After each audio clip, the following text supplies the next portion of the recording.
sometimes I'm just so busting inside, and I just don't know how to explain this to people. Joskus minusta tuntuu vain ihan kuin räjähtäisin sisällä, enkä pysty sitä selittämään ihmisille. I look back at my life before, and I look at my life now.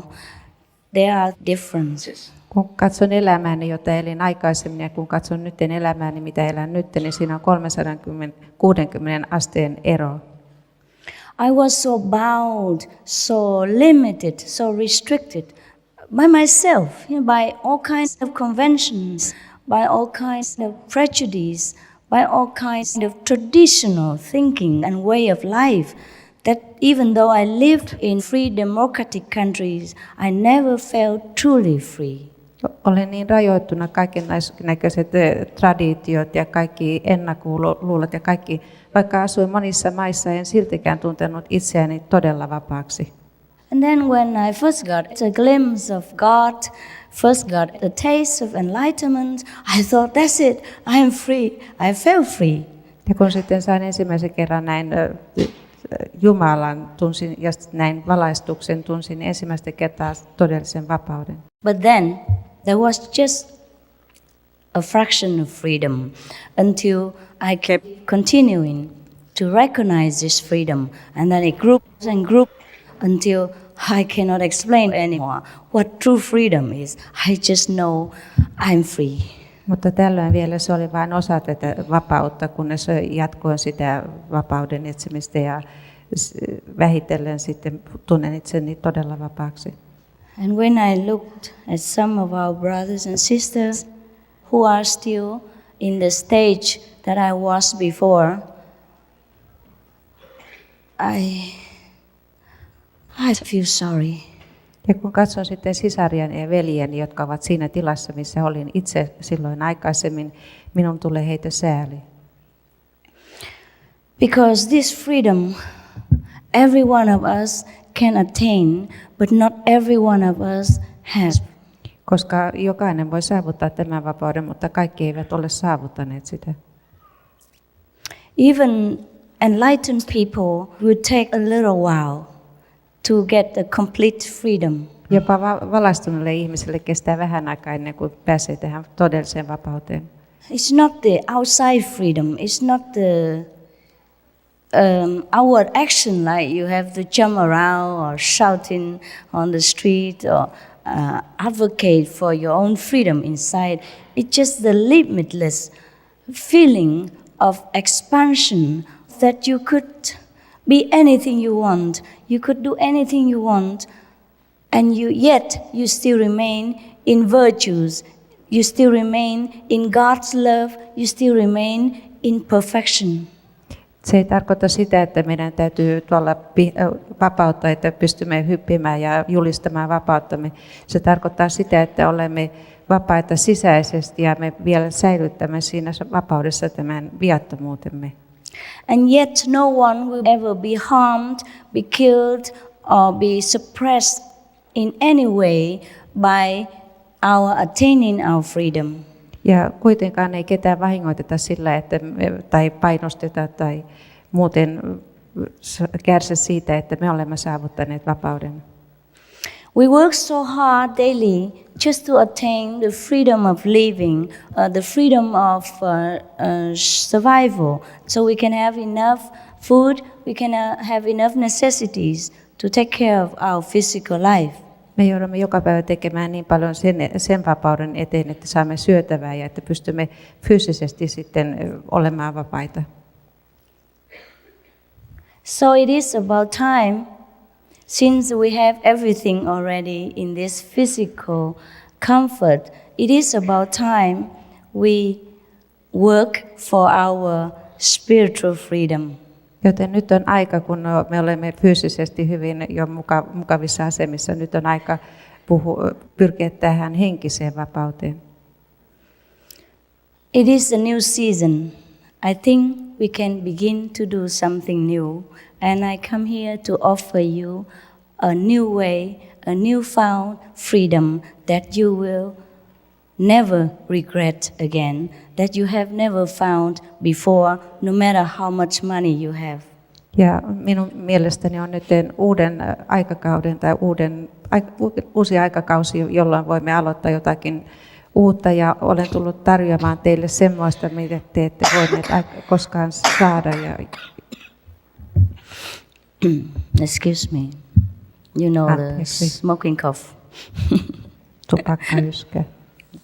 I also have to share the generosity of the smokers around Europe when I travel.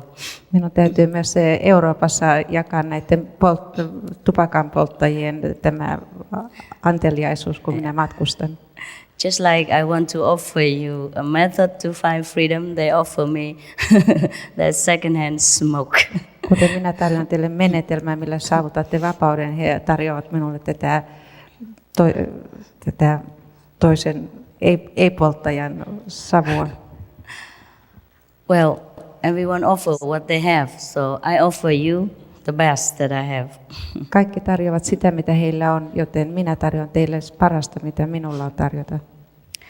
And this offering will never cost us anything, not even effort, because we have it inside us already. All we have to do is just to make use of it. Ja tämä, mitä tarjoan teille, se ei maksa teille mitään, koska se on jo sisällänne.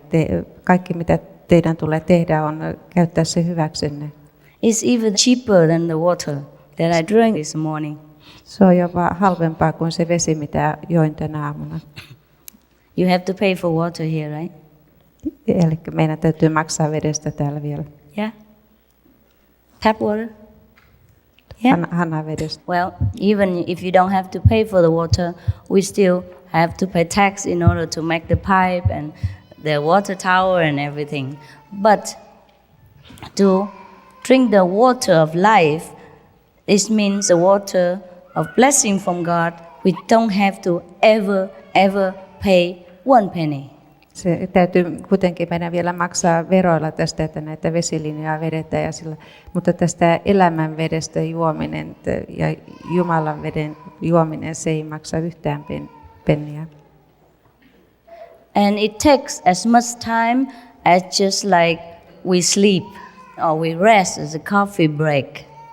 Ja siihen ei mene aikaa kuin se aika, mitä esimerkiksi kahvitauko ja se joku unesta otettu aika. It's okay. Can you hear? Yeah. We have spent a lot of time in some of the useless pursuits, and which we sometimes regret later. Olemme käyttäneet paljon aikaa semmoisiin asioihin, joita myöhemmin kadumme. So now that we know how to find God, I'm going to show you. Now that we know the way to find freedom, the way to find happiness inside, we will make use of this waste time only, the free time only, to turn it into the precious discovery of the kingdom within ourselves.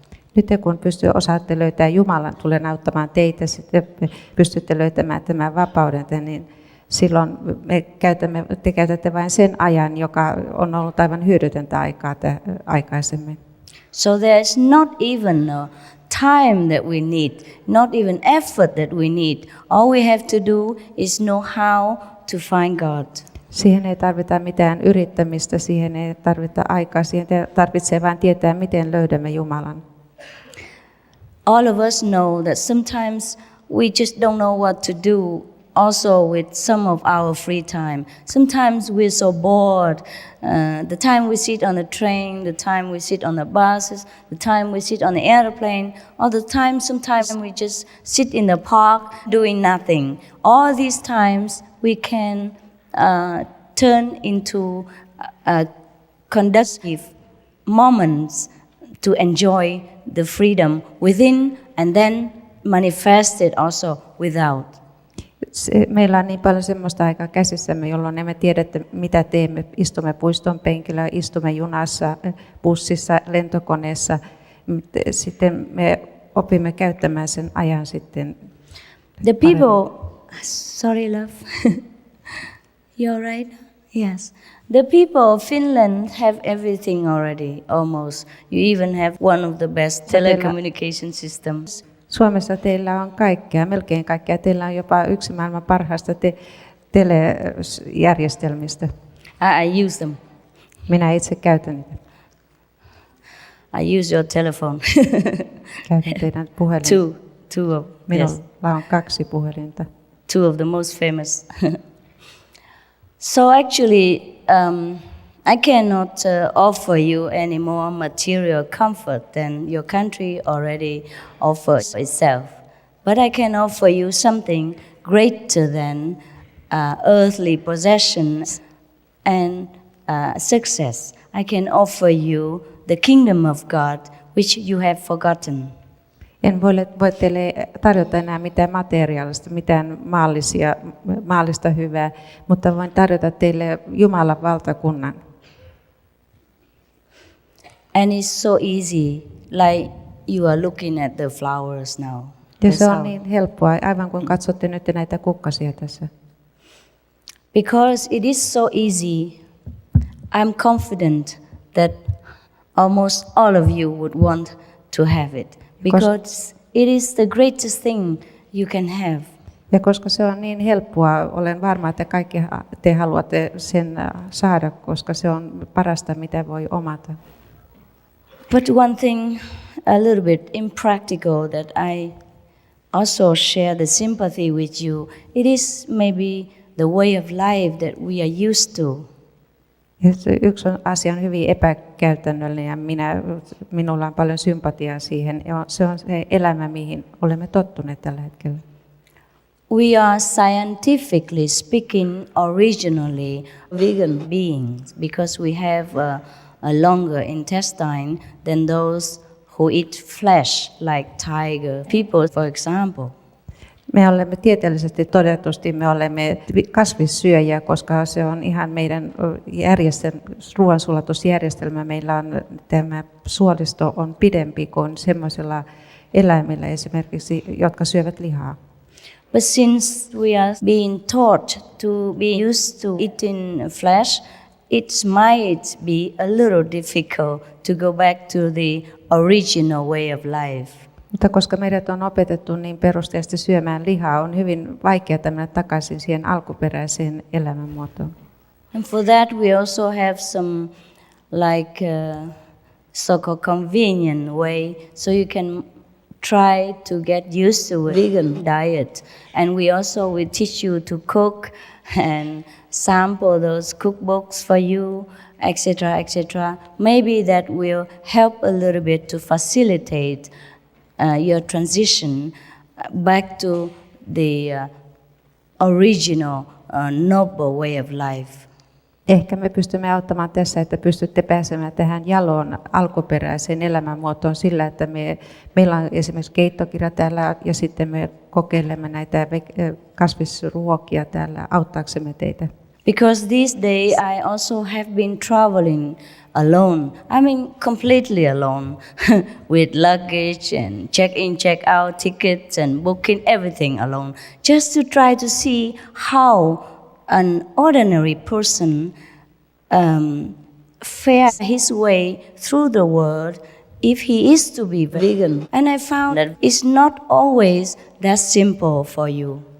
Olen nyt aivan yksin kaikkine matkalaukkuneni kiertänyt maailmaa ja ihan vaan nähdäkseni, miten ihminen pystyy tämmöisenä kasvissyöjänä elämään ja se ei ole kovin helppoa. Because I travel alone, but if you travel together too, it's easier. You can also bring simple things to cook and it will be fine. Koska yleensä matkustan yksin, silloin se vaikea, mutta jos on 2, niin silloin on helpompaa, koska silloin voidaan myös tuoda tarvikkeita, että pystytään tekemään tämä kasvisruoka. And nowadays, almost every hotel and restaurant, they have a vegan menu, small one.